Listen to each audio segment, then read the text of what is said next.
పడుతున్నారు. దీంతో వారం రోజుల ముందుగానే సెలవులు ఇవ్వాలని ప్రభుత్వం నిర్ణయించింది.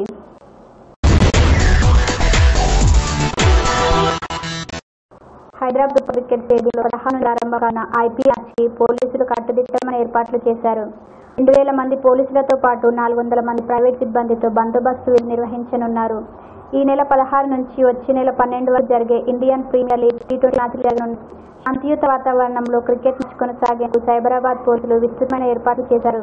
మహిళల పట్ల అసభ్యంగా ప్రవర్తించే పోలీసులు ఆటంకించేందుకు రంగంలోకి 4 షూటింగ్ బృందాలు రంగంలో దించుతున్నట్లు చెప్పారు. నకిలీ టికెట్ మోసపోవద్దని ట్రాఫిక్ డీసీపీ అవినాష్ మహంతి చెప్పారు.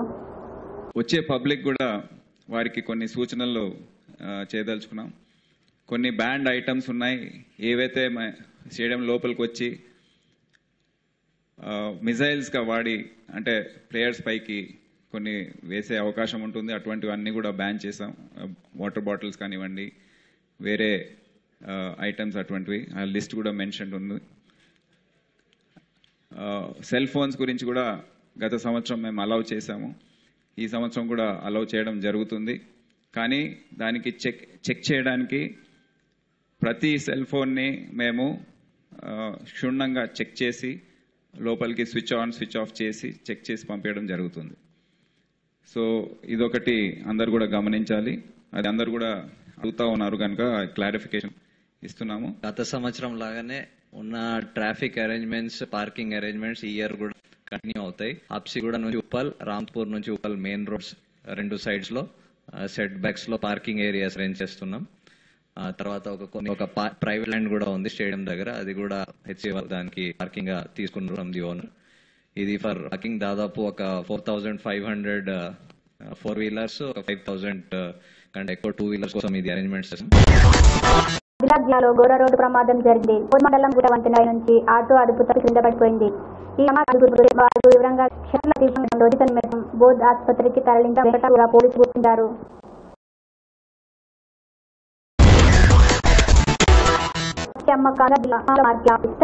Market national agriculture market design ఈ నామ్ ద్వారా ఈ ప్లాట్ఫారం ఎక్కడైనా ఏ మార్కెట్ కమిటీలో లైసెన్స్ కలిగిన ట్రేడర్ ఇక్కడ పార్టిసిపేట్ చేయడానికి అవకాశం ఉంది. మనకి పోటీ ఎక్కువ పెరిగి రైతు సరుకులకి మంచి ధర రావడానికి అవకాశం ఉంటుంది.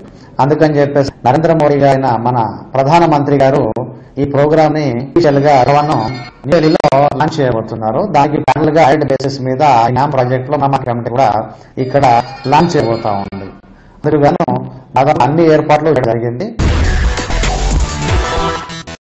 సుప్రీంకోర్టు మధ్య మొదలైంది. తెలుగు రాష్ట్రాలకు నీట్ వాటిని వాదనలు. ఒకే పరీక్ష దేశంలోని మెడికల్ సీట్ వారికి నీట్ ఎగ్జామ్. గ్రామీణ విద్యార్థి జాతీయ శిక్షణ. ఒకే పరీక్ష విధానం బాగుంటుందంటున్న విద్యార్థులు. నీట్ తెలుగు విద్యార్థులకు కష్టమైన అభిప్రాయాలు. ఎంసెట్ అన్న పేరు చేసి నీట్ ఒక పేరు ఉంటుంది తప్పించి అంతకే పెద్ద మార్పు ఏమి ఉంటుంది. సో ఇక వేరే మార్పు అని చెప్పంటే ఎంసెట్ ఎగ్జామినేషన్ 160 మార్కులు జరుగుతుంది.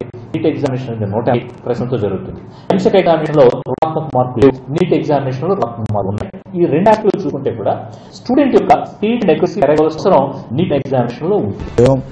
13లో సుప్రీంకోర్టు ఏవైతున్నాయో నీట్ దాన్ని మాత్రమే రద్దు చేయడం జరిగింది. కాబట్టి భవిష్యత్తులో ఇంకా దీని మీద కేసు నడిచే అవకాశాలు ఉన్నాయి అనేది సుప్రీంకోర్టు చెప్పడం జరిగింది. తర్వాత ఈ సంవత్సరం ఆల్రెడీ ఆంధ్రప్రదేశ్, తెలంగాణ రాష్ట్రాలు ఎంసెట్ నోటిఫికేషన్ ఇచ్చున్నాయి.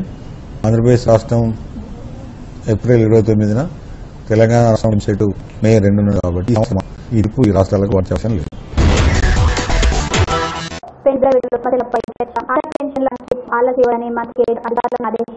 అలాగే రాష్ట్రంలో ఎండల తీవ్ర ఇబ్బందులపై కూడా ఇచ్చారు. మెట్రో పనులు వరకు అర్హులైన ప్రతి ఒక్కరికి చేస్తున్నారు.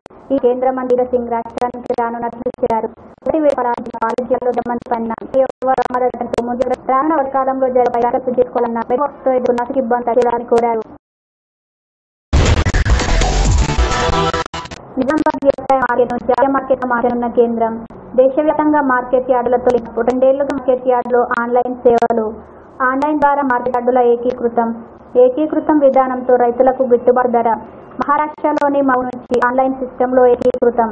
వీడియో కాన్ఫరెన్స్ ద్వారా రైతులతో మాట్లాడనున్న ప్రధాని. రాష్ట్రం నుంచి నిజామాబాద్, మలాజ్పేట్, మహబూబ్ నగర్ జిల్లా బాపల్లి, నల్గొండ జిల్లా తిరుమలగిరి, వరంగల్ మార్కెట్లు చోటు దక్కించుకున్నాయి.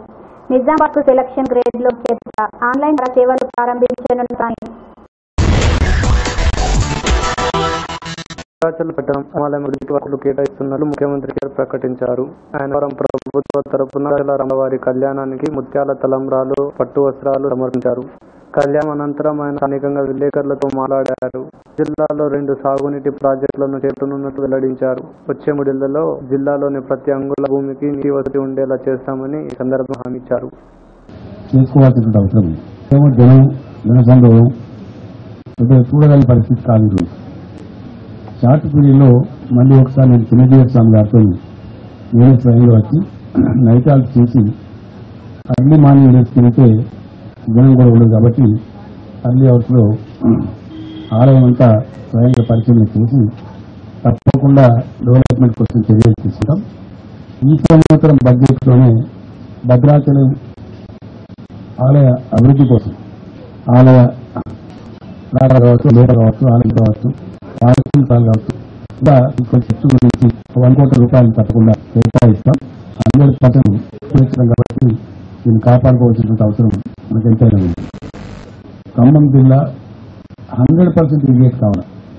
ఎక్కువ ఇంత భూభాగం ఇంత పెద్ద గోదావరి పోతే జిల్లాకు వాతావరణం గతంలో ఆంధ్రప్రదేశ్ ఆ కాంటెక్స్ వేరు, నా నేపథ్యం వేరు.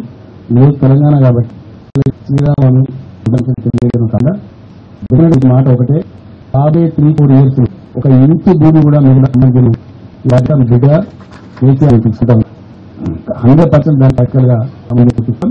అన్నిటి నుంచి ఇరిగేషన్ మాట వచ్చిందంటే చాలా అద్భుతంగా జరుగుతుంది. ప్రాజెక్టు అంటే ఇంజనీర్లకు ఎక్కువ ఇచ్చింది. ఆ తర్వాత గారు జిల్లా రిపేర్ ఎట్లా రాగలుగుతాయి, ఎక్కడ పరిపాలనకు ఎట్లా రాగలుగుతాయి, ఒక సమగ్రమైన పరిశీలన చేశాం. జిల్లా ప్రయోజనాల గురించి కనీస పరిణామం కోసం వ్యక్తులు అవాకులు జవాబులు బిడ్డ ఉన్నారు. వాళ్ళ తెలుసు ఈ రోజుకి వాళ్ళు తెలుసు. ఈ రోజు తెలంగాణ ఎక్కువ బెటర్గా అత్యంతంగా తెచ్చుకున్నాం. అట్లా కోర్టు ఎక్కడ నిలిచినటువంటి ప్రయత్నం తెలంగాణలో జరుగుతూ ఉంది. ఈ టీఏసీ వాడుకున్నా మీకు పనికి రచించింది. వారు మీరు మహాత్మలో కయ్యేసుకున్నట్టు ఒంటికల్లో దేని కాలేరు, మీరు రాని చూసే మాట నా రిక్వెస్ట్. ఇంకా దీంతో ప్రజల ప్రయోజనం లాభం జరగదు. కాబట్టి తీసుకునే మహారాష్ట్ర మన తెలుగు రాష్ట్రం కాదు, వాళ్ళతో ట్రై చేసుకున్నాం. మనం మన ప్రాజెక్ట్ తప్పకుండా ఆంధ్రప్రదేశ్ కూడా వాళ్ళు మర్చిపోవద్దు. మనం ఆలోచన వరకు అన్ని వేళల్లో పరస్పర సాగుతున్నాం. అదే పోతాం మనం అంటున్నాం. అట్లా ఉంటుంది అనుకోండి. ఇక్కడ ముఖ్యమంత్రి గారు స్వయంగా చేశారు. మరి వారు ముందు ఇక్కడ వచ్చినప్పుడు ఏం చెప్పారో నాకు తెలియదు. కానీ ఈ పర్సనల్ కొన్ని ఆ ఇన్కన్వీనియన్స్ లేకుండా తీసుకుందాం. తప్పకుండా మాకేమైనా బట్టి మీ సహకారం చేయాలి, రెడీ. దాని మధ్య లేదు. తప్పకుండా మన పరంగా కావాల్సిన సహకారం చేయాలి. ఈ దుమ్ము కూడా మనం వాడుకోలేము, మనకు ఉపయోగం లేదు. సముద్రానికి ప్రజలు అక్కడున్న తెలుగు బిడ్డలు వాడుతూ సంతోషం. వాళ్ళకి కావాల్సిన సహకారం. వెంకటేశ్వర కంజూర న్యాయ ఎగ్జిబిషన్ ని ప్రారంభించిన Rajendranagar TR party corporator Venkateshwara అధికారులు ఈ కార్యక్రమంలో పాల్గొన్నారు. గత 1998 హైదరాబాద్ మహానగరంలో వచ్చాను.